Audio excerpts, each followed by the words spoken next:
this is an iHeart podcast. Guaranteed human. Welcome back in to Clay and Buck. Trump right now is in Michigan. He's going to be giving a speech in Detroit, Motor City. That's right? It's Motor City. Yeah, it is. Yeah, my wife's hometown. She's up there right now. I wish I could speak to it with tremendous fondness, but I have never been to Detroit, Clay. So I should probably go check that place out. Never been in the city of Detroit before, so I'm gonna go see. I might bust out Michigan, my rhymes. Maybe better to put on the target list, especially in the summer. But I've spent a lot of time in Detroit. It's a better city than I think it gets credit for. This is like what I said about Chicago. Carrie and I, my first ever time in Chicago, I went in May and it was 75 degrees and crystal clear skies and everything was fantastic. And I'm like, I think I did it. Like, I don't know. I don't need to go back to Chicago in January now. I had perfect Chicago in May, so maybe I'll go to Detroit this summer. But Trump is there right now, and he's hoping to get the American people, and obviously his administration is very much focused on the economy. And there are some challenges going into this. Of course, there's always going to be economic challenges. No one's ever going to be, this is one thing I just want to say, Clay.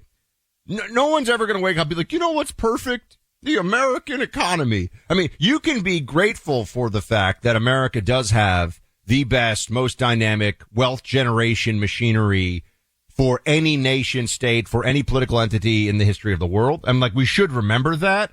But there's always going to be things that you want to change that aren't working right. There's always going to be problems. Okay. That's why we have a government that has to handle these things. They don't do a good job, but at least theoretically, that's what they're supposed to be doing.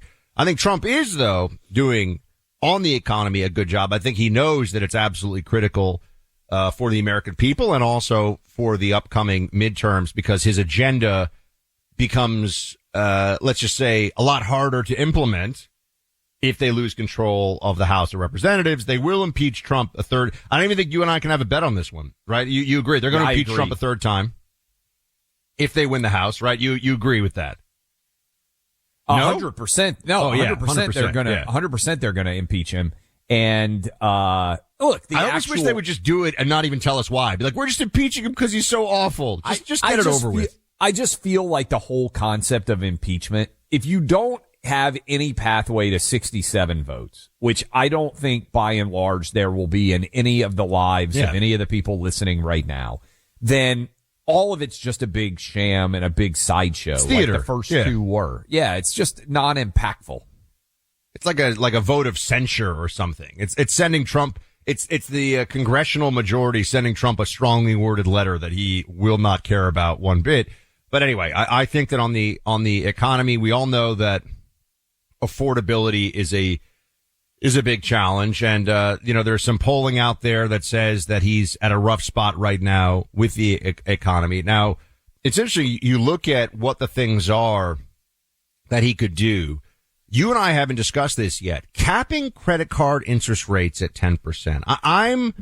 I'm of a few minds on this, I would say. And I want to hear what Clay and I sometimes we're like texting our ideas back and forth about things. So I'm just going in on this cold. On the one hand, I think credit card companies have had far too much lobbying power. They've had Joe Biden doing their bidding in Delaware, for example, for longer than I've been alive. The fact that they can charge a 30%. Oh, all right. Well, we're going to have to put a little pin in our credit card discussion. We're going to come back to it. All right, Clay, can we make a promise? We'll come back to it. Yes, we will return. I jotted it down. We have an esteemed caller has joined us. Senator Ted Cruz of the great state of Texas. Senator, it's been a while. Happy 2026. How you doing? I am doing fabulous, and you'll appreciate I'm doing particularly well because I enjoyed last night the Texans whipping the Steelers' ass. That just brought great joy to my heart. That was a beatdown. It vindicated as a little kid growing up in the 70s in Houston. The 79 and 80 AFC championships are still wounds that have not healed. As the greatest Oilers team we ever had with Earl Campbell crashed into the Pittsburgh Steelers. So I feel like we got a modicum of justice and revenge for a decades-old wound. Well, as I know, we have a massive Houston audience and are number one consistently in the slot. Senator Cruz, whatever the people of Houston root for, I root for. This is my, so if it's the Texans, I'm on board. Talk to us, if you would, on the serious side of things for a second. Actually, this is a longer discussion. I want to ask you about Iran, obviously. I know you're going to have a lot on that. And I'm getting people reaching out to me saying, family members, friends of mine who have either themselves or they have friends or family who are in Iran are desperate for some kind of help. They've we'll get to that in 1 second. It's a smaller thing, but affordability is a huge thing. The credit card 10% cap. What do you make of that, Senator? You take a very straightforward approach to finances and the American people's budgets. Look, we've tried that approach in the past. Both Nixon and Carter tried an approach very similar, and it didn't work. When you cap prices, what you end up doing is you exclude a whole bunch of people from the market. So you know what? If you're rich, if you have great credit, a cap of 10% does not limit your ability to get credit because you've got good enough credit that frankly, you're not paying 10% anyway. The people that will get hurt by a 10% cap are people who are low income, people who are struggling to get credit, people who have a record of defaults. And if you cap it at 10%, what it's going to mean is they're not going to be able to get any credit cards at all. Basically, you're taking away credit cards from every person for whom the credit risk is greater than a 10% rate justifies. And look, for many people, if you've got a higher interest credit card, you're doing that because you got bills. Maybe you got to pay rent. Maybe you got to buy groceries that week. Maybe you got to pay for, your kid to get braces. And if you can't get a credit card, it will drive every one of those people to an even worse credit option, whether it is a payday loan or whether it is a loan shark down the street. And so I think the law of unintended consequences is really quite significant here. And I think there are a lot of downside risks. Okay, let's go into Iran and what's going on in the country right now. President Trump earlier today had a very aggressive statement that he made, and I see Ambassador Mike Waltz just tweeted in the last little bit, the Iranian people are chanting death to Khomeini rather than death to America. Freedom is in the air thanks to President Trump's leadership. If President Trump called you, and he may well do it, and said, what should I do? What is the appropriate tact to establish here right now? What would you tell him? Well, listen, I think what the president is doing right now is exactly right. We are at a moment of history, an incredibly consequential moment. I think there's a very real possibility that in the next 90 days we will see the regime in Iran fall, and I think we could see the regime in Cuba fall. Those two together, if both oppressive dictatorships fell, would utterly transform the geopolitical frame worldwide. In Iran, we are seeing millions of people standing up against the Ayatollah Khamenei, and I think we could see that regime fall within weeks and even days or even hours. It could fall today. It is that precarious, and I got to tell you, Clay, the reason for that. Let's go back a few months ago to the 12-day war. One of the things I said at the time is that I predicted that the regime, I believe, would likely fall as a consequence of that because there are real-world consequences to losing a war. Losing a war is not just a communications problem. It's not just a messaging problem. It is reality. That in the 12-day war, Iran utterly and completely lost. They were decimated. And if you are an Islamist dictator, if there is anything possibly worse than losing a war, it is losing a war to Israel.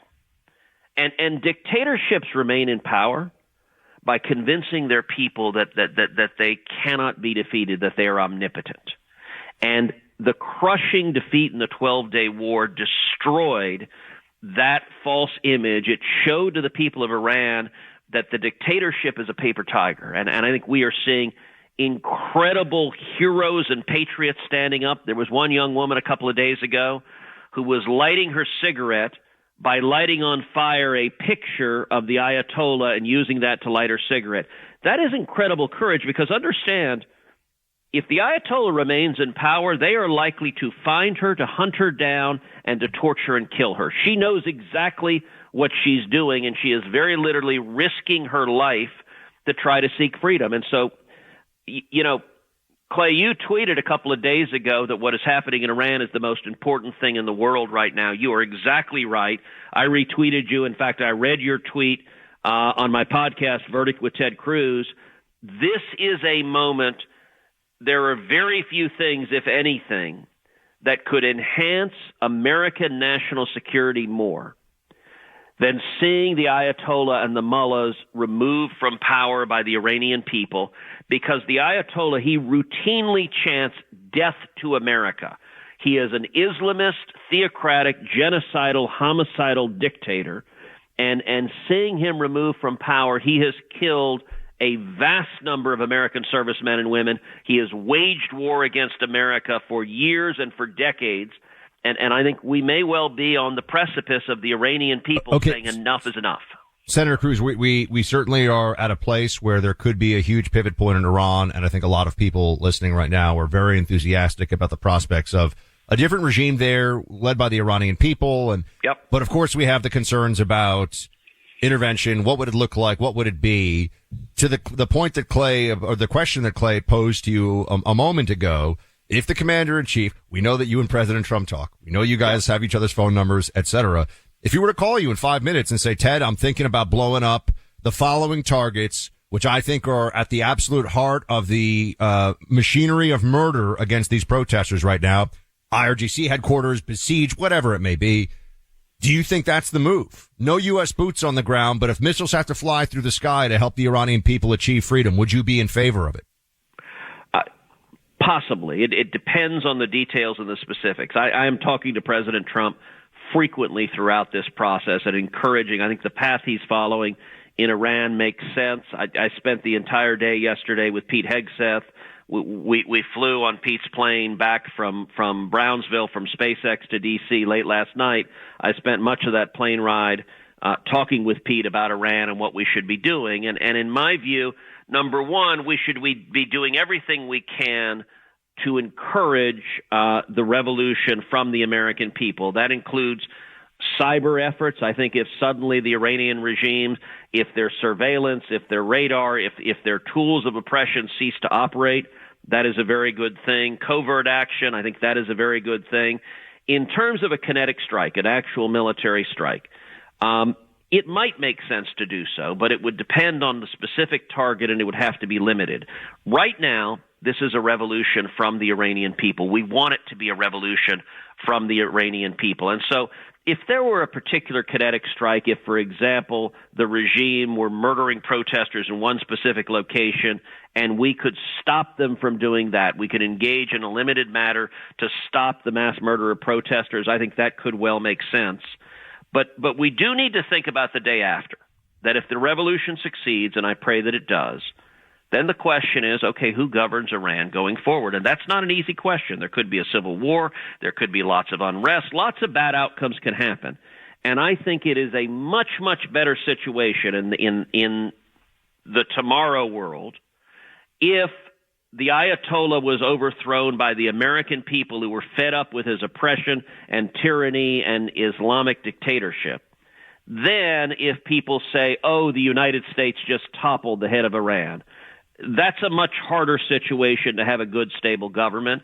And so I think President Trump is doing this just right. If you contrast, look, in 2009, the Green Revolution, the people of Iran were standing up, and Barack Obama was president. He did everything he could to douse water on those flames and to tell the protesters, we will not stand with you. What the president is saying is America is with you, the people of Iran.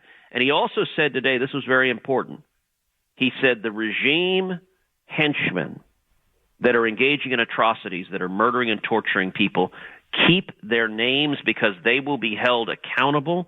That's a major way to protect the protesters, to have, if you're an Iranian soldier and you're being told open fire on the crowd, suddenly if you think I'm going to be put in front of a court and tried in another month if I do this, that's part of how revolution succeeds. So I think we should do everything we can to encourage it without taking it over, while leaving the Iranian people as the prime movers, that this is their country and they should be determining their future.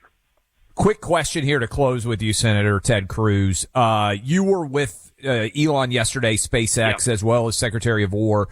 Pete Hegseth. How good of information do we have on the ground? They've shut down the internet. They've shut down all communication. How much do you think we know about what might be happening there? You said potentially within hours he could be overthrown.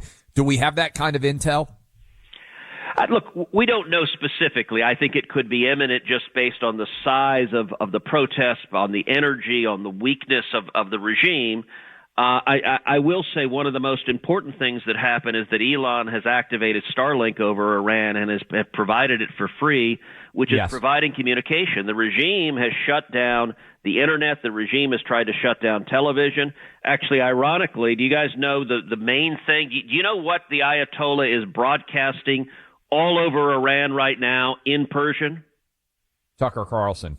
He's playing Tucker Carlson. That's what the Ayatollah is playing, translated into Persian. I talked about it in my podcast yesterday. Look, you and I have both known Tucker a long, long time. In all seriousness, if an Islamist murderer who hates America views your words as the propaganda he wants to use to silence and oppress his people, that's got to be a real sign.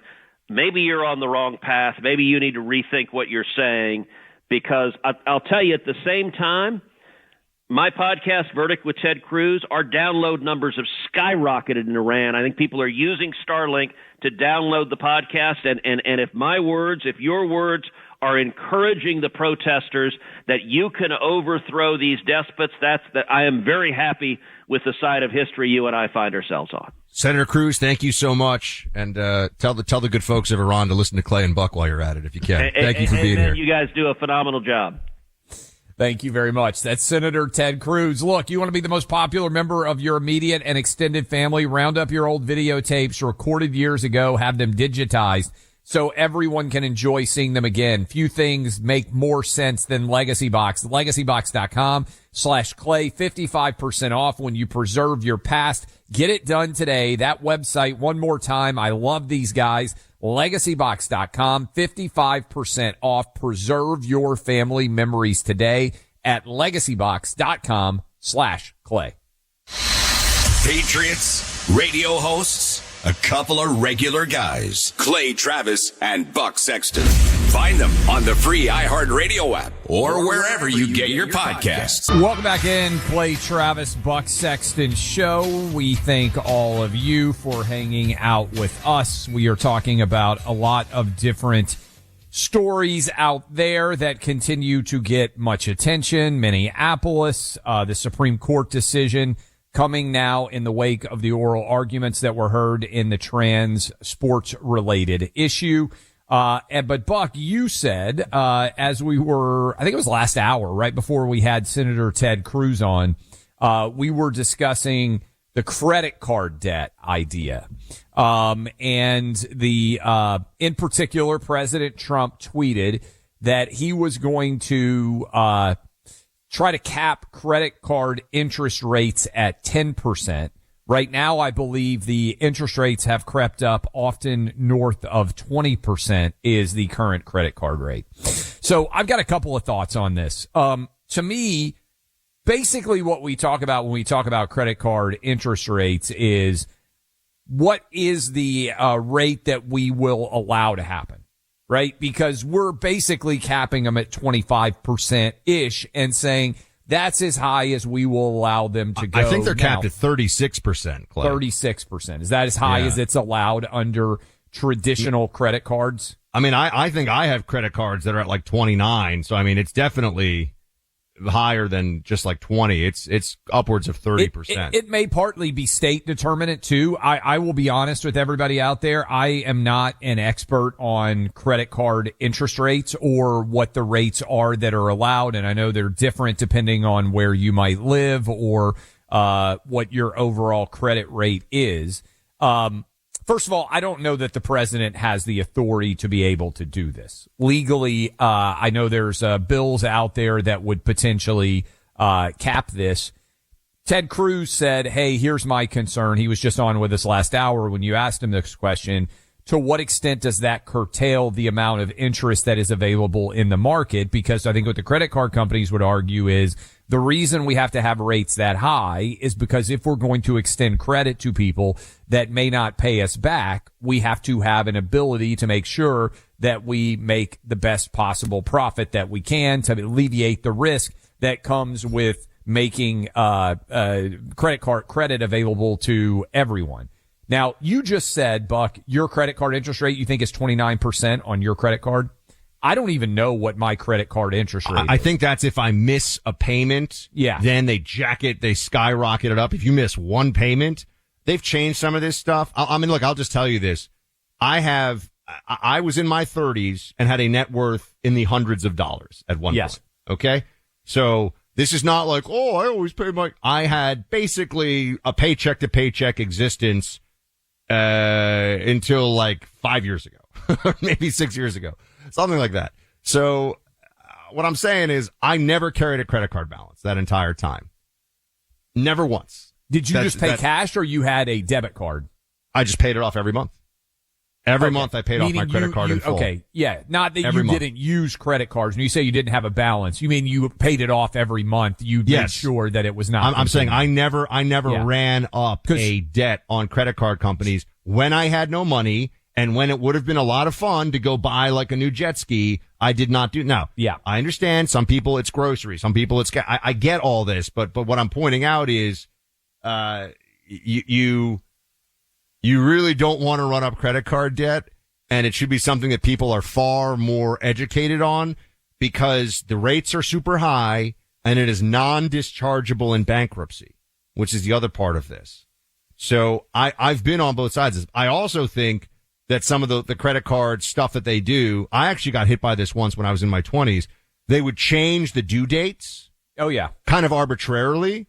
So I'm just going to be clear. The credit card companies have engaged in predatory behavior. That has happened. That has been a real thing in recent years. They have had to been told, stop acting like a loan shark mobster, okay? Moving the due date around in the hopes that somebody's auto payment is then late and then they can hit you with the 30% APR. That's a scumbag, honestly fraudulent move. Like it's fraud to do this. And the credit card companies had to get slapped with that.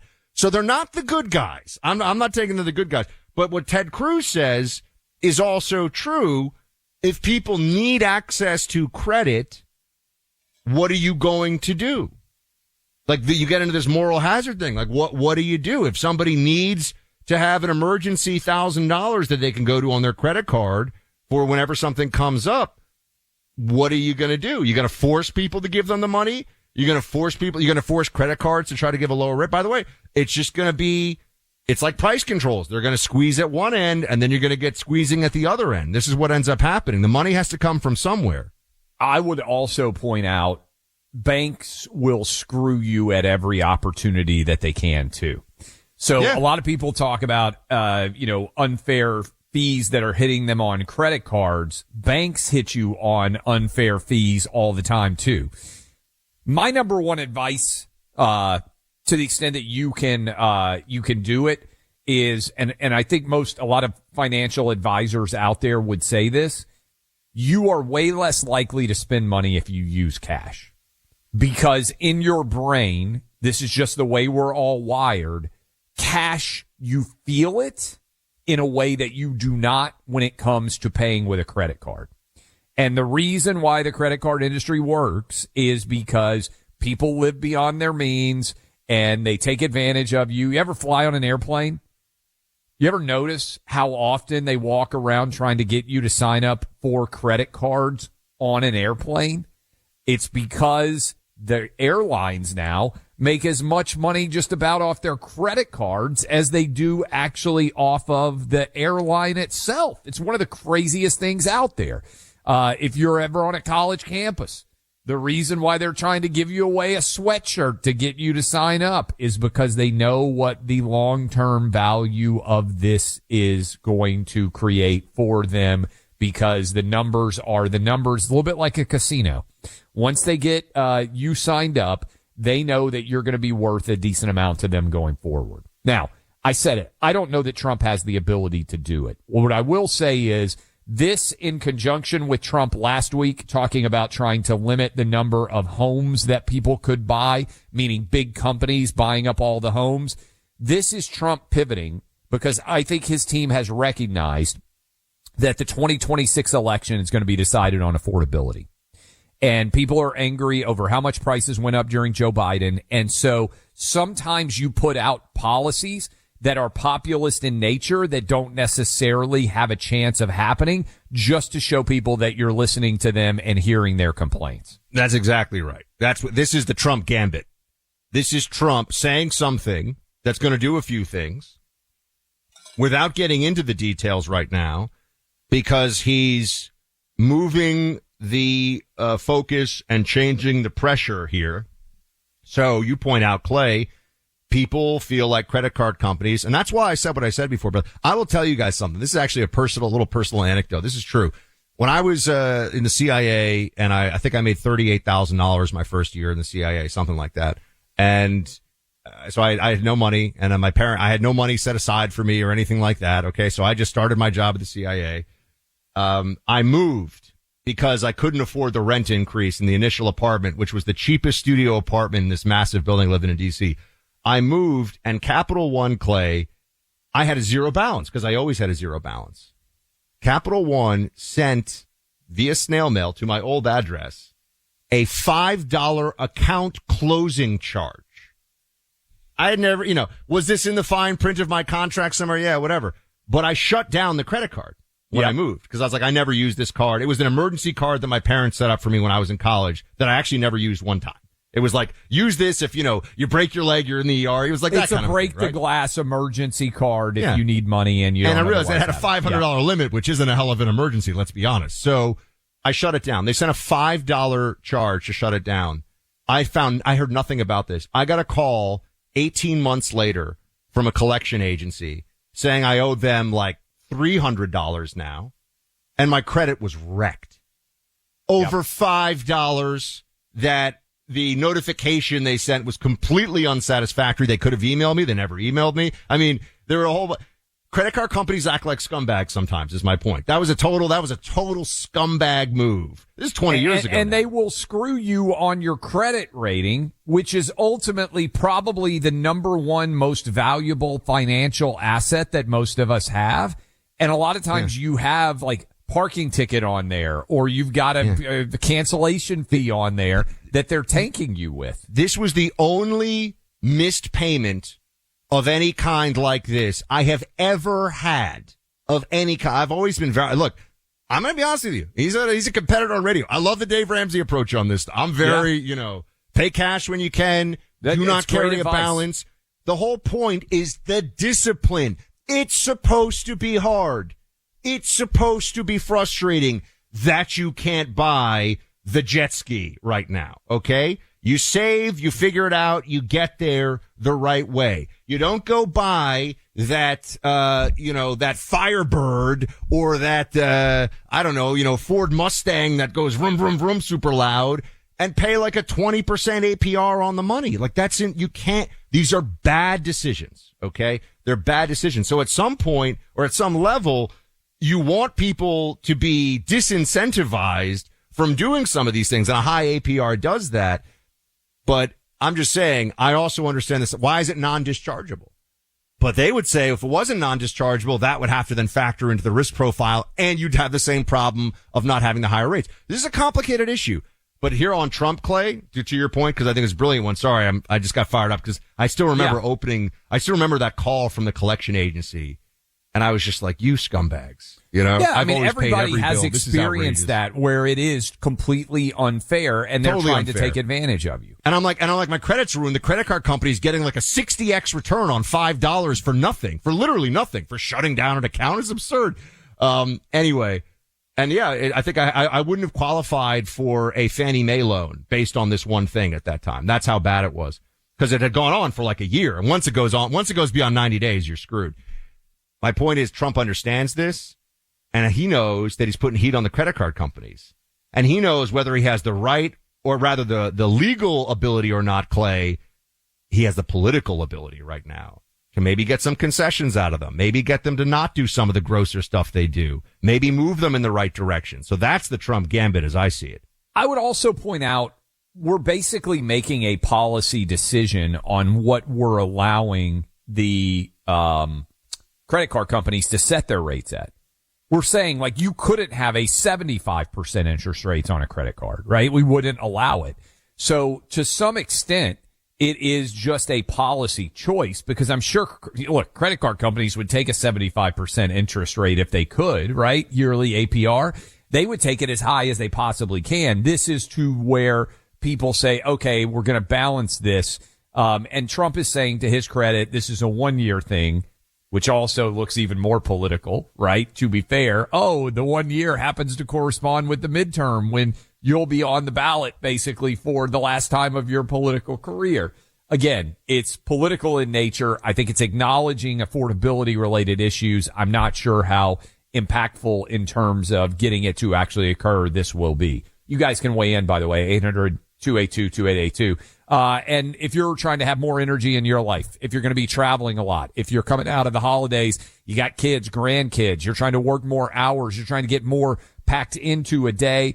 That's what Chalk is designed to do. It's to help restore testosterone levels because once guys hit over 40 years old, our testosterone starts to naturally decline. And that is the overall engine of the male body, basically, is testosterone. How much would you like for your testosterone level to come back up towards the rate when it might have been in your 20s, your 30s, maybe even when you were a teenager? Chalk's Male Vitality Stack will help to make that happen. Chalk, spelled CHOQ, creates all natural supplements that help American men and women maximize energy every single day.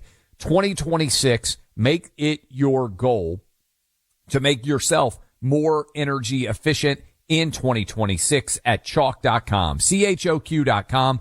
Unlock the New Year's special this month only. When you subscribe with the promo code Clay, you get a free $99 bag of Chalk Lit powder with your first delivery. That's CHOQ.com. My name Clay, chalk.com. News you can count on and some laughs too. Clay Travis and Buck Sexton. Find them on the free iHeartRadio app or wherever you get your podcasts. All right, third hour of Clay and Buck kicks off now, everybody. Show flying by today. Thanks for being with us. We're talking a lot about the Trump economy today. We're getting deep into the credit card discussion there. Send us your thoughts if you have also credit card horror stories. Producer Allie was like shocked at mine that they could be so ruthless. But yes, indeed. They can be quite aggressive, those credit card companies, and they are enabled by politicians. Joe Biden is the worst of the worst when it comes to this. Because who else do you represent in the state of Delaware? Really, you're representing credit card companies. That was Joe Biden's primary constituency for his entire 40-something years or whatever it was in the Senate before he became the worst president of the 21st century, which isn't really saying much. I think probably the worst president. I'm comfortable saying Biden was the worst president in, well, people might say Jimmy Carter. You go back to the Jimmy Carter thing. I think Biden's worse. Carter had some worse than Jimmy Carter. I think Carter had some dignity. He was a man who had, he was honorable in his way. He just was wrong about everything. Biden was a scumbag who was also wrong about everything. So I think the scumbaggery takes him into the number one slot. I think worst president we've had in 100 years. Yeah, I think historically he's going to be up there with James Buchanan, who was president when the Civil War was allowed to start right before Abraham Lincoln, which is a history nerd take there for you. And is it surprising that a guy who they even had to admit essentially had a brain that was semi-functional because of dementia or whatever the diagnosis would be was bad as president? Of course he was. No, he was dumb 30 years ago. So now he's dumb and his brain doesn't work because of old age. That's going to be a bad combo. Yes, no doubt. By the way, I wanted to mention this because we were talking about, not that we're in any way the greatest advocates or the greatest experts when it comes to financial decisions. I wanted to mention something that I didn't even know. And I bet a huge percentage of our audience doesn't even know. As we set the table, by the way, latest on Minneapolis, President Trump is speaking right now at the Detroit Economic Club. We'll go live to that in a few minutes and hear what he's saying there. The credit card debt discussion. Buck, I used to wonder, they don't teach you anything about mortgages. We were talking about the lack of financial literacy that comes from schools, and it is incredibly unfortunate that that is the reality that we face. Here is a crazy take, that I think a lot of people never actually go into. Do you know that, when you get a mortgage, 30-year or 15-year mortgage, the first several years of your mortgage payments, go look at the amortization table. I don't even think most people even know what an amortization table is. Almost all of your mortgage payments is interest. So if you wonder, why is a bank always so happy to have people refi? It can be a very good decision because you can go from a 7% rate down to a 4% rate or whatever. I'm not saying it's not a smart decision. It often is. But they're giving up that rate because you go back to just paying interest to them. Most people never complete a 30-year mortgage. Some 30-year mortgages for the first decade, almost all of it is interest. And then when you look at the amortization table, by the time you get to the end of a 30-year mortgage, you're actually only then starting to pay principal. And I bet a huge majority of this audience pays a mortgage. I bet very few people have ever actually looked at the amortization table to recognize, oh my goodness, it's nearly a decade of a 30-year mortgage where all I'm doing is paying interest. You're not actually getting to the principal at all. Now people say, well, wait a minute, my value. Yeah, hopefully your overall value of your home is going up. So you're building equity because that home you bought for $300,000, a decade later, hopefully is worth $400,000 or something. So you're getting equity that way, but you're not actually paying it in a way that gets your equity. And I just don't think most people even understand that. Again, financial literacy, probably something along with historical literacy that so many people are getting preyed upon because they don't have the basic knowledge that is necessary. Well, also, it reminds me of a very viral tweet from a long time ago. I would give credit for it, but I don't remember. But I think it was a comedian who said, I'm so glad I studied parallelograms in high school. This was in April, obviously. It'll come in so handy during parallelogram season, as in tax season. Yeah. As in now we're all supposed to become accountants in our own right and know all these things and this incredibly complicated tax code. And remember, you are the same people that'll tell you, illegals, no one's illegal. You can come into the country and take whatever you want. It doesn't matter, but you better pay your darn taxes. Because if you're part of the productive class, if you're part of the now less than half of American households that even pay into the tax system instead of get benefits from the tax system, then you are a cow to be milked, and you are to shut up about it and to just take that and deal with it. So I think that people are rightly very their interest is piqued, if you will, over the credit card rate issue, because it goes to a lot of what we see right now, which is companies, corporations have things written in a way that are beneficial to them. And I would say this, Clay, okay, people will point out, they'll say, well, but what about credit? You won't get credit to to people that need it unless you have these rates. Well, then why do we have a cap on it at all right now? We do. And people are getting credit cards. That's my point. We're making a policy decision on some level that we're okay at 25%, but we're not okay with 45%. That's right? Exactly There right. is a level that we're willing to accept. And this is where you see it's a bit like the minimum wage discussion, too, where people will say, well, we shouldn't have any minimum wage. Okay, but we do. And so if we do have one, we're going to argue over what it should be. And if we're going to have a cap, very simply put, if you're drawing a line, you get to decide, you get to argue over where the line should be drawn. There are some people who will be, there should be no line. Okay, that's a different argument though. Because if there is a line, we're going to argue over where that line is. We're going to debate where that line should be. And I think Trump raises that. And it's a very much, like I said, the Trump gambit, because maybe it's at, again, I think I saw that I did a quick Grok search. 36% is the statutory cap right now on credit cards. It certainly is around 30 because I've seen 29% penalty APRs on credit cards that I have. Not that I ever hit those penalties because I've refused to carry a credit card balance. But Clay, if we could get it down to 20%, what would that mean? Would that just mean that credit card stocks take a bit of a hit and have to, reassess some of they're still going to give credit card, they're still making money.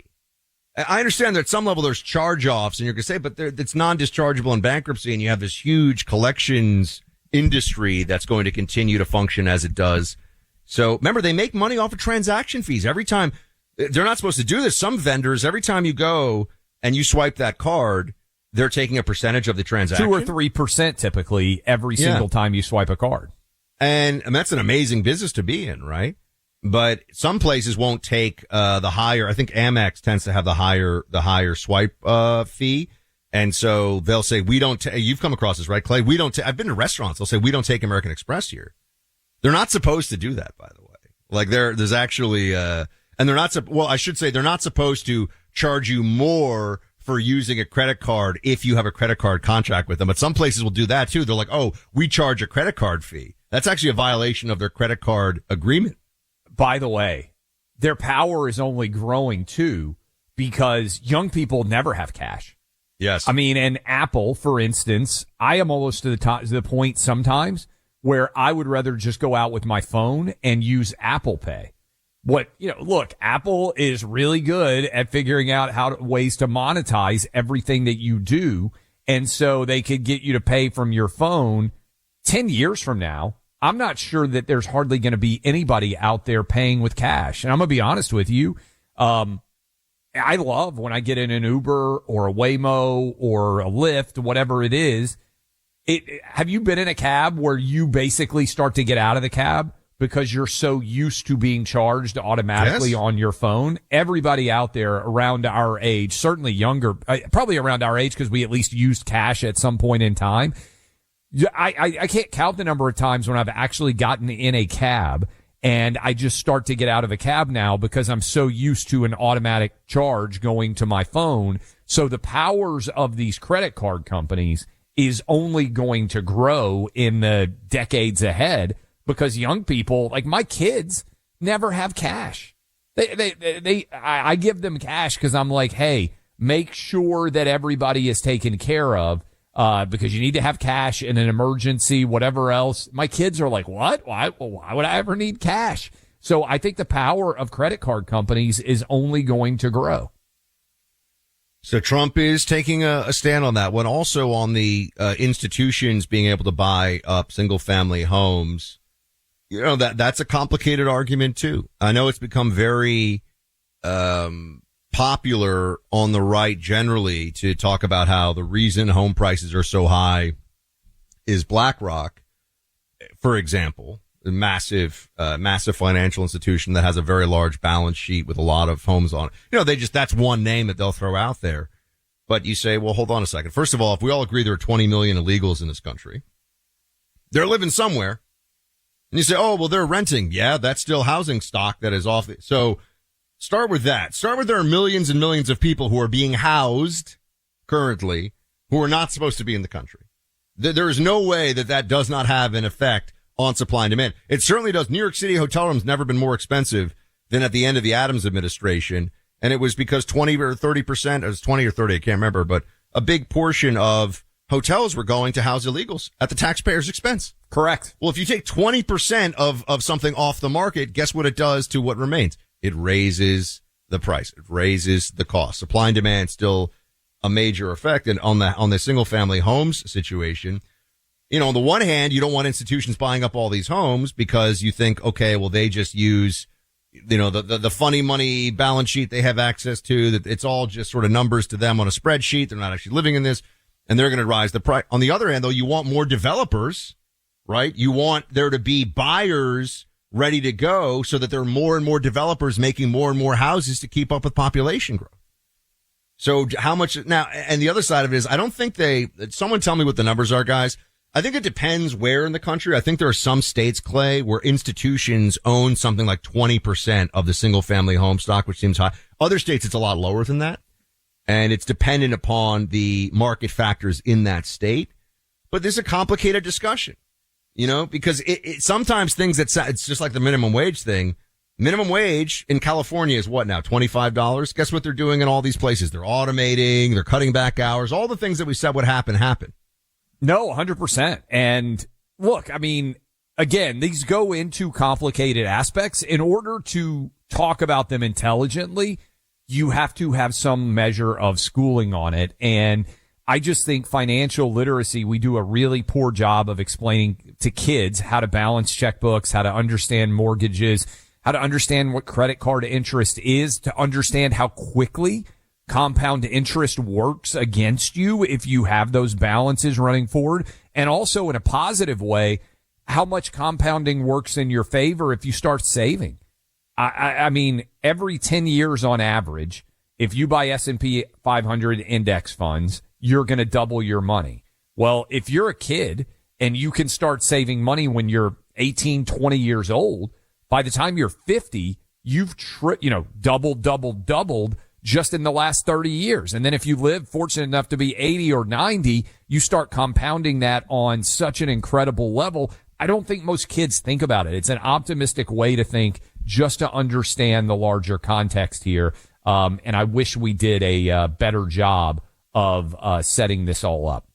So we will take some of your calls, 800-282-2882. We'll also go and take a couple of minutes of President Trump. We're scheduled to talk with Jennifer Say about the Supreme Court decision that is coming now on trans athletes, in particular on boys trying to pretend to be girls to compete in girl sports. We will discuss that and more. But I want to tell you, I got a pick for you on Prize Picks. Buck, get your pen out.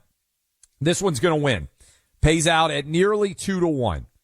Divisional round playoffs. Brock Purdy, more than 1/2 touchdown. Drake May, more than 1/2 touchdown. Josh Allen, more than 1/2 touchdown. And Bo Nix, more than 1/2 touchdown. I'm picking this one super easy. Each of these guys are going to throw at least one touchdown pass. That is one touchdown pass. If I'm right, it pays out at 2-1. That's Brock Purdy, Drake May, Josh Allen, Bo Nix, 4 quarterbacks playing on Saturday or Sunday as a part of the 4 divisional round playoff games in the NFL. Get hooked up, 2-1. Brock Purdy, Drake May, Josh Allen, Bo Nix. Do it today. PrizePicks.com. My name, Clay. You can play in all 50 states. You can play along with us. $5. When you play 5, you get $50 deposited in your account. That is PrizePicks.com. My name's Clay. PrizePicks.com/Clay if you want to go in that way. Download the app, put in my name, CLAY. You get $50 in all 50 states when you sign up and play $5 at PrizePicks. Clay Travis and Buck Sexton. Mic drops that never sounded so good. Find them on the free iHeartRadio app or wherever you get your podcasts. Welcome back into Clay and Buck. We are now joined by Jennifer Say. She's the founder of XXXY Clothing. And Jennifer, appreciate you making the time for us. Thanks for having me, guys. So you are building a brand with fantastic apparel, I might add. I wear it frequently, where you take this very controversial position that for women's sports to thrive, it should actually be for women. And this shouldn't be controversial at all, but it is so crazy that we actually now have a Supreme Court situation playing out. Did you get a chance to hear any of the arguments today, or do you just feel like you've heard it all before because this is where you're constantly in the fight and in the fray? I did not get a chance to hear any of the arguments. I was on the steps of the Supreme Court for the rally. There was an amazing lineup of speakers. Riley Gaines spoke first, and gosh, there were so many other young female athletes who've been standing up for fairness and, frankly, just reality.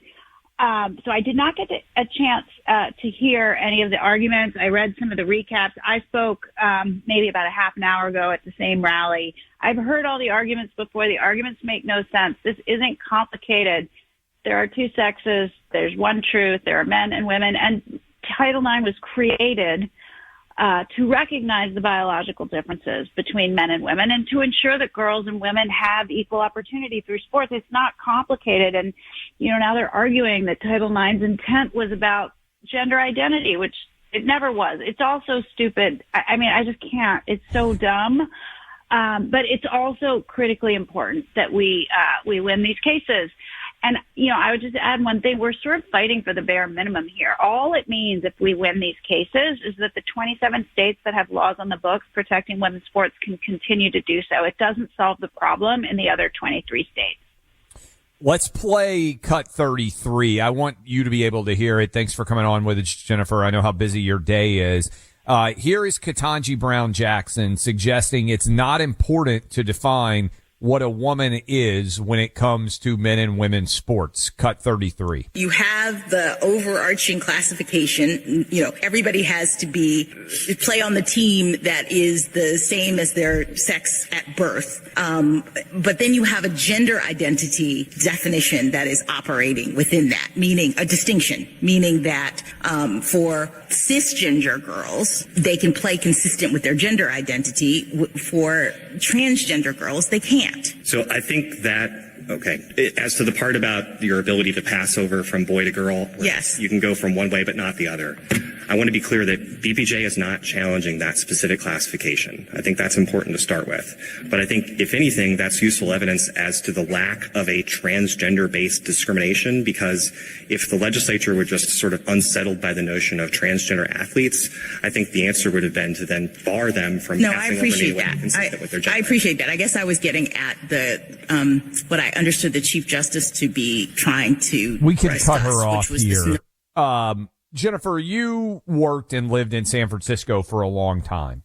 Did you ever think that the left in this country would descend to the point where arguing that men's and women's sports should be defined by gender is an unacceptable way to characterize sports? I mean, a part of me is just in disbelief that we have a Supreme Court case about this. Are you as blown away by that as I am? I am, if I take a step back and say this is so ridiculous. Obviously, there are only two sexes. Sex is not assigned at birth. Gender identity is a fiction. It doesn't matter. It has no relevance in defining what women's sports are.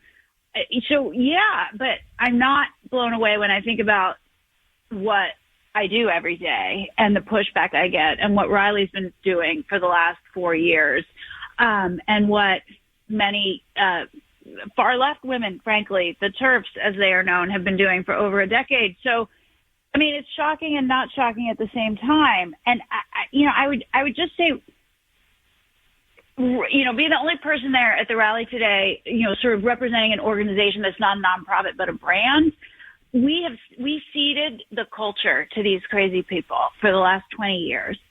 And there's no other reason. They sort of captured the culture with this fiction that there's, 72 genders and sex isn't real, and these boys' feelings and how they feel about their quote unquote gender matter more than girls' rights. I mean, it's an absurdity, but it's infiltrated the culture and it's captured hearts and minds, and we've got to wrest it back with the full force it was taken from us.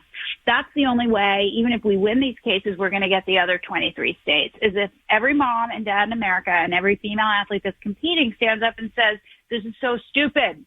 I'm not doing this. We deserve our own sports and spaces. But here, so yes, I'm shocked and I'm not at the same time. I mean, I'm sure you feel the same way, Clay. Oh, yeah, and I got to say, it's remarkable that, Jennifer, this has gotten to the point, this issue on what I call gender communism, where they have pushed this to the extremes that were warned about years and decades ago, such that, you have had like a biological male competing against women in mixed martial arts, which is just insane and brutal and dangerous. Where you have had biological, and by the way, I hate the terminology here. I don't like that the Supreme Court, had Justice Ketanji Brown Jackson saying cis girls and trans girls. There's actually no such thing as trans girls. And really, I think that's the big problem here. Start from premise number one. There are men or boys who think they are women and they are not. And that's the truth. And they can argue about this with us all day, but it won't change the truth. Yeah, I couldn't agree more. We've got to take the language back. We've got to take the culture back. Trans is a fiction. Gender identity is a fiction. These are boys who claim to be girls. I'm not even going to go along with think they are girls. They claim to be girls. They have no place in women's sports. We have all sorts of restrictions in sports. We have weight classes. We have age classes. Yes, there are sex classes. If girls have to play against boys, eventually they're going to stop playing. I talked about this today when I spoke on the steps of the Supreme Court. I was a gymnast as a young person, a 7-time national team member, came back from all manner of injuries, everything from broken ankles and broken femurs. I came back to win. I never gave up. But if I knew the deck was stacked against me from the beginning, if I knew that I had to compete against boys, I think I would have given up. And we are telling girls every single day that they don't matter enough to fight for, that they need to sit down, be quiet, and just let that boy who claims to be a girl have what he wants. Why are you being so mean? That's what we're telling girls. That's the message we're sending them. That's what I can't believe. I started gymnastics 2 years after Title IX passed. I thought we did this. I thought we were done. And yet here we are. And we're telling girls they need to be quiet and let boys have what they want. I mean, it really is misogyny in a dress. There's no other way to describe it. Jennifer, Buck and I were discussing this. What happens in your mind if this case is decided 6-3, which crazily I think it's likely to be? Do Democrats step off of Crazy Train and say, okay, well, the Supreme Court has now decided this.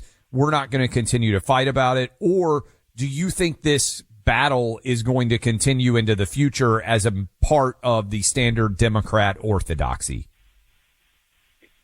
I think it's going to continue, Clay. I mean, you're a lawyer. I guess this is a culture question, though, just as much. I believe the 23 states plus Washington, D.C. that currently allow boys to compete in girls' sports are going to double down. And they really have convinced themselves that this fiction is a truth and that they are the civil rights warriors. They feel very morally superior in allowing boys to trample girls' rights. And I think they're going to double down. I don't think this goes away anytime soon. That said, I think this decision, if it goes our way, and I agree with you, I think it'll be 6-3, although some of the AGs are claiming 9-0. That's never going to happen, especially as you play that Ketanji Brown Jackson clip for me. I think more people will be comfortable and confident standing up and saying biology is real. This is a 90-10 issue, right? Most people agree with us, even in California, and yet most people are silent on it because they're afraid. But I think a decision that leans our way is going to give some more people the confidence to stand up and fight. And I think we're going to have to wage the last part of this battle on the cultural line. I will say the Washington Post, I read some of the clips from their editorial, was staggering to me that they would acknowledge the cultural shift and represented there. I do think this is important too. For people out there that are super fired up and furious about this, your brand, if you're a woman right now and you are listening to us and you are wearing athletic leisure wear, athleisure, your brand is defining itself by saying, hey, women's sports should be played by women. And it's the only athletic brand in America that's even willing to say that. My wife wears this gear all the time. Buck has got some. They have men's gear too. But for the women out there in particular, or the men that maybe want to buy gear for their wives, where can they go to register in an economic way their disapproval with the Nikes of the world, trying to argue, hey, that dude in a sports bra is just as much of a woman as everybody else? Right. Yeah, all those other brands you're alluding to, whether it's Nike, Adidas, they're all on the wrong side of this. They make tons of money off of pretending to champion female athletes, and they're selling women down. They're selling us out. So you do need to vote with your dollars. If you go to thetruthfits.com, that's our site. You can also find us at xx-xyathletics.com. And we have everything you could possibly want except shoes. We don't have those yet. Workout gear. We do team uniforms. If you reach out to us directly, anything you could want for men and women. And we do. We have to vote with our dollars. And it's the highest quality product. You guys both wear it. Your wives wear it. It competes with the best brands in the world. That's my goal. This is not merch. This is a brand. We need to give people the opportunity to wear their values. I mean, wear the truth. it was so heartening to me. I looked out in the crowd on the steps today, and so many people were wearing this brand, and it really is the symbol that you believe in reality, which is cool. Amen. Fantastic. Thank you so much, Jennifer. Keep up the fight and keep selling great clothing on XXXY. Appreciate you. Thank you. Appreciate you guys. All right, Clay, I got to do a little cleanup here for a second on something. Cause I'm getting all the bankruptcy lawyers in our audience are reaching out to me. I had said that credit card debt is non-dischargeable. That is not strictly speaking accurate, but the Bankruptcy Abuse Prevention and Consumer Protection Act of 2005 made credit card, it used to just be you could declare bankruptcy, your credit card debt is gone. That's not the case anymore. Now they can, when you go to bankruptcy court, they can divert you from a Chapter 7 to a Chapter 13 filing. And so what this BAPCPA law, BAPCPA law did is luxury goods will not be dischargeable in a bankruptcy. Cash advances in certain circumstances, not dischargeable in a bank. This is all credit card stuff, right? So if you put luxury goods on your credit card within 90 days of filing, then they say no. So they put all these barriers, and you can get into mandatory credit counseling for you to be approved for bankruptcy. They don't do this for other things, is the point. Okay. So the credit card companies managed to get written into law a whole bunch of additional, it's going to be much harder for you to just walk away from this things. But technically, yes, it is dischargeable if you don't hit any of these thresholds, agree to the credit counseling, and go through increased documentation and court scrutiny. So I haven't ever done bankruptcy law at all. I don't think I even took the course in law school. So that's super complicated. Bankruptcy law is like divorce law. The only people who get rich from it are the lawyers. Well, that's certainly true. Yeah. There's a nutritional supplement so prevalent these days that you need to check it out, my friends. Chalk, it's fantastic. I have been on a health journey. You can see it in my face and in my arms. Things have been getting better the last 18 months. And Chalk has been a big part of that journey. Chalk's Male Vitality Stack is their bestseller. I take it every day. And this is really important because it helps with your T levels. Guys, testosterone levels, you get into your 40s, they start to drop. You get into your 50s and 60s, they're dropping a lot. But what about something that's all natural, highest purity you can find, and can really help with those T levels over time? Chalk, CHOQ, can do that for you. Take on 2026 with a boost in your energy and mental clarity. Go to chalk.com, CHOQ.com. Unlock Chalk's New Year special for the month of January only. When you subscribe with my name, Buck, as your promo code, Chalk will pack a free $99 bag of Chalk Lip Powder with your first delivery. That's CHOQ, chalk.com, CHOQ, chalk.com. Get going, promo code Buck. Keep up with the biggest political comeback in world history on the Team 47 podcast. Clay and Buck highlight Trump replays from the week. Sundays at noon Eastern. Find it on the iHeartRadio app or wherever you get your podcasts. This is an iHeart podcast. Guaranteed human.